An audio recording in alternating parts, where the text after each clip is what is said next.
Where did you live in Paris when you were a child? In Paris, I lived in the 4th district, which at that time, and for a long time later, was called the ghetto of Paris, the whole neighborhood, because most of the inhabitants of the 4th district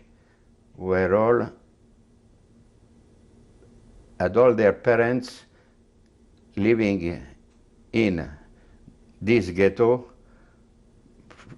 coming from the pogrom in Russia, in Romania, in Poland, all over Central Europe. They came from Poland because in Poland life was very hard for them. And he figured, my father, that it would be much easier in France to take care of, he had already one child, my older sister, who was a year old.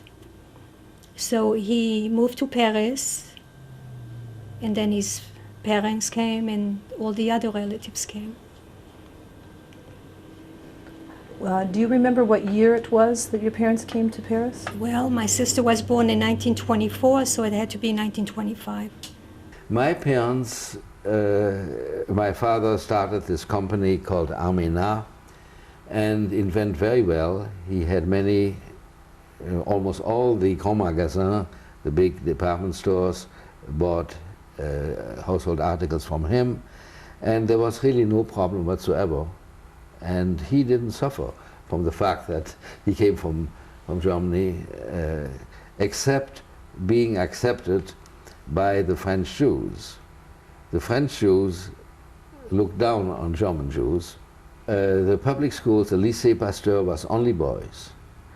They had a special high school for girls across the street, Cours Secondaire. And I had some very interesting teachers in the first years of high school. And I enjoyed high school very much, except what I suffered very much was that I was called a Boche. A Boche is a slang name for bad German. That dates from the First World War. And nobody was in any way concerned that I was Jewish in France. I was a Boche. We had a very tiny apartment, 3-room apartment, and we lived in the very poor section of Paris, where all the Jewish really settled, the people from Poland.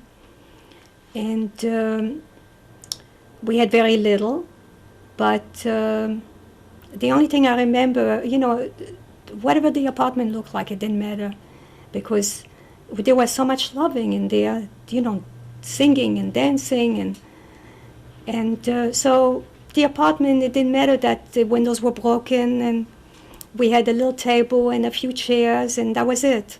And in my mother's bedroom, father's bedroom, there was their bed, an armoire, my little sister's little bed, and then they had a tiny little room where Marguerite and I, we slept in. There was just enough room for a bed.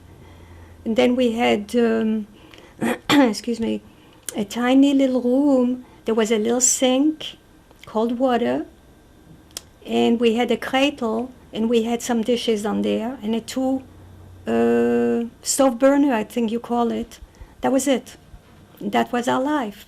Before the war, you heard it on the radio, and I remember one day my mother and I went to a lovely market, Place Maubert, and she bought a pair of shoes, and as she paid for the shoes had disappeared from her bag, and the marchand, the lady who sold the shoes, said, "It's got nothing to do with her," and my mother really protested. She said, "But I've just put the shoes in my bag and they're gone."